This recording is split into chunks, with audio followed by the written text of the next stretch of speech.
All right, welcome to week 2 of Road to the Top progression. Today we're making our way to Hulbury, which means, unfortunately, only one new route available to us. So we only get Route 5 encounters today. So really what we're hoping for is Esper off of the random encounter wheel and Spritzy off of the visible encounter wheel. It is pretty likely that we do get Spritzy this episode. We have 2 chances to get it, and one of them is a 30% chance, so I have a pretty good opportunity to get it. Other good Pokemon to get would be something like Dewpider, because Araquanid is really, really strong. Nincada would be fine, because Shedinja's okay against some teams.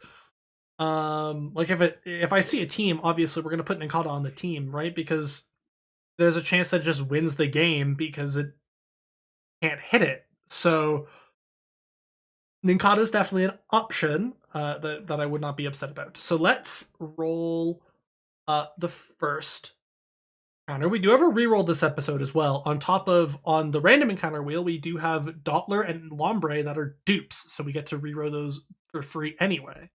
So if I do get something like Applin, I'm gonna fucking reroll it because Appleton and Flapple are not. So our Route 5 random encounter, Dottler, we can't have. Lombre, we can't have. And we get the Esper off the random encounter wheel. That is very, very good. Esper's a really strong Pokemon. I forgot open the coin flip to see if it gets hidden or not. I don't actually know if that matters.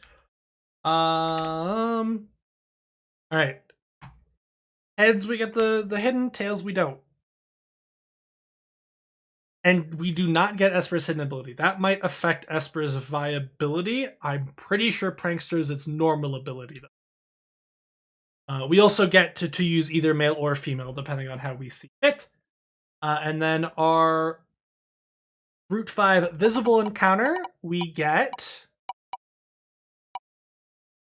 Stuffle. And I'm going to use my reroll from our 1 win last week to reroll that.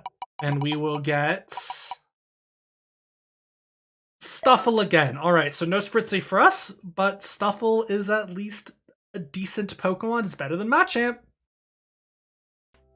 Alright, so talking about our team here, we did not switch out Rillaboom, we did not switch out Ludicolo, we switched out Boltund for Dugtrio, we switched out Gourgeist for Meowstic, we switched out Corviknight for Orbeetle, and we switched out Boltund for Bewear, Obstagoon for Bewear. The reason behind a lot of these changes is just to kind of increase the quality of our team. I decided that after looking at it, Dugtrio offers a really good speaker to our team. I would also like to say I'm sorry for not rolling or flipping the coin for Bewear. Its hidden ability is Unnerve. It doesn't change anything. We would always be using Fluffy anyway. I would also like to say that I did not realize that Prankster was Meowstic's hidden ability. And that made me really sad when I went into team building and I realized, damn, we don't have Meowstic's hidden ability. Either way, let's go into game 1 here against... Ooh, awkward.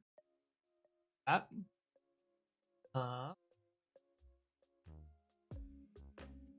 We are against Aurora, or Arturo 00A7 for our first game. And they have a very interesting team of Jerkovish, Gengar, Tyranitar, Excadrill, Gastrodon, and Togekiss. We lead off with our Rillaboom and Meowstic lead. They lead off with a Togekiss Gengar lead. We go for an ally switch, they go for a follow me, they go for a Sludge Wave on their Gengar, almost killing our Rillaboom in one shot, dealing about 99% to us. We pop our Eye Pop a Berry, which means we also have access to Acrobatics at full power now. They have to switch out their Gengar because they proc their Togekiss red card. They switch into Tyranitar, we go for a Swords Dance. We Dynamax our Rillaboom, going for an Airstream into the Togekiss slot. They go for a ally switch of their own. We hit the Airstream into the Tyranitar. They go for an Earthquake on their Tyranitar here, doing 0 to everything essentially because of the grassy terrain being up. Holy fuck. They go for an ally switch. We fire off a Thunder Wave into the Tyranitar. We go for a G-Max Drum Solo into the Togekiss, picking up the KO on the Togekiss.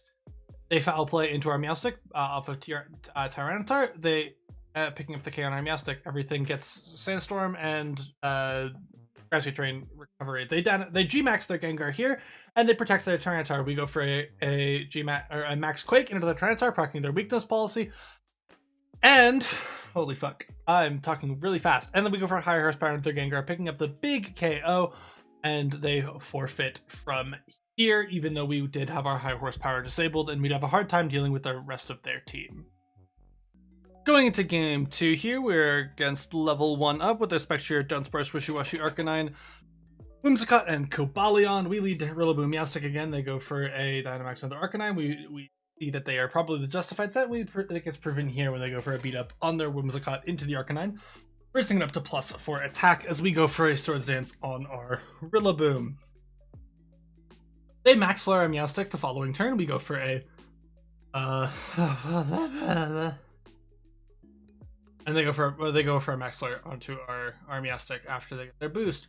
They go for a Tailwind. They kill our Meowstic with max flare. We max Quake their Arcanine, dealing just under what we need to be doing to them. We send out Dugtrio in its place. We go for a Max Guard on our Rillaboom. They go for a Max Flare into our Rillaboom. We need to get those no damage. And Dugtrio picks up the KO and their Arcanine with high horsepower. They send out Cobalion. We switch it into Beware. They go for a close combat into our G-Max Rillaboom, doing absolutely nothing. They beat up into the Cobalion. Their speed stats are kind of weird. Their Whimsicott's pretty slow, it looks like. Or I don't know Cobalion's speed stat. We go for a Max Quake into the Cobalion, and it picks up that KO.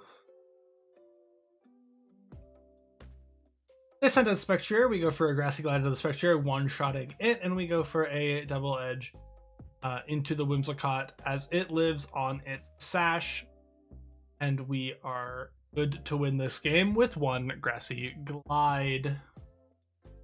But going into game 3, they lead with a Dusclops and a Toxtricity. We lead with Rillaboom and Meowstic, unsure of what they're going to do because I've never really seen Toxtricity Trick Room. We just Dynamax our Rillaboom. They go for a Protect on their Toxtricity, and we go for an Ally Switch. We max Quake into Toxtricity through Protect, doing about half. And then they set their Trick Room. From there, it kind of goes downhill. We switch to Dugtrio. It does. We get Will-O-Wisp on our Rillaboom, and then we die to a Boom Burst with our Dugtrio. This was a weird sack on my end. I don't know why I did that. And then we Max Quake into the Toxtricity, picking up his KO. We are +2 special defense. They send out Dhelmise. We stick again. They Dynamax their Dhelmise, and we go for a they Steel Spike and Nightshade to hit both of our Pokemon. We go for an Airstream into the Dusclops, doing absolutely fucking nothing, and we charm their Dhelmise. And from here, this game is really, really drawn out, and we go to about turn 13, where we eventually lose the game just because we don't have the power output. Because we switch into Beware here to try and reset so that Rillaboom can exist outside of Rain. Don't know why I did, but hey. I guess I did it with our speed. We get hit with another Will-O-Wisp on our other attacker, and we start doing minimal damage to everything. Their Dhelmise is also pretty neutered at this point as well because of our charms coming off of Meowstic. But like this game, like I said, really drawn out, really does not matter. We do end up losing this game about here after some struggle. Turn 12 is when we inevitably lose the game. All right, going into game 4, we lead with Ludicolo Orbeetle this game, and they lead a Gastrodon Torkoal lead. The reason we led this lead is because it helps goes with pretty much all of their leads except for a Metagross lead. They go for a we Dynamax our Ludicolo immediately. We go for a Lex off of Orbeetle, and we go for a Max Overgrowth and a Gastrodon picking up that KO, and they go for a Flamethrower into our Orbeetle, doing a just over a third to our Orbeetle. They go for an Earthquake with their Goodra. I did not expect their Goodra to be physical. We go for a Struggle Bug, lowering both of these Pokemon special attacks by 1 stage. And we go for a Max Geyser into the Torkoal, picking up the KO. And from there, opponent sends out Metagross and then proceeds to fit. And going into our last game here, they lead with Whimsicott, they lead with Blacephalon. We mirror our lead from the last game, going Orbeetle Polo. And we frisk to see a Life Orb on a Blacephalon and a Focus Sash on a Whimsicott. We Dynamax our Ludicolo. They go for a Tailwind on Whimsicott. We go for a Light Screen with our Orbital, and we Max Geyser in Blacephalon slot.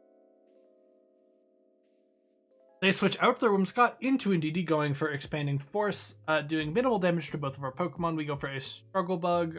We go for Max Geyser on our Ludicolo, and then a Struggle Bug comes off of our Orbital, doing about 25% to Indeedee. They send out Heatran here, the Dynamax their Heatran. They go for a Helping Hand on their Indeedee into the Heatran, going for a Max Flare into the Orbital, picking up the KO with a crit.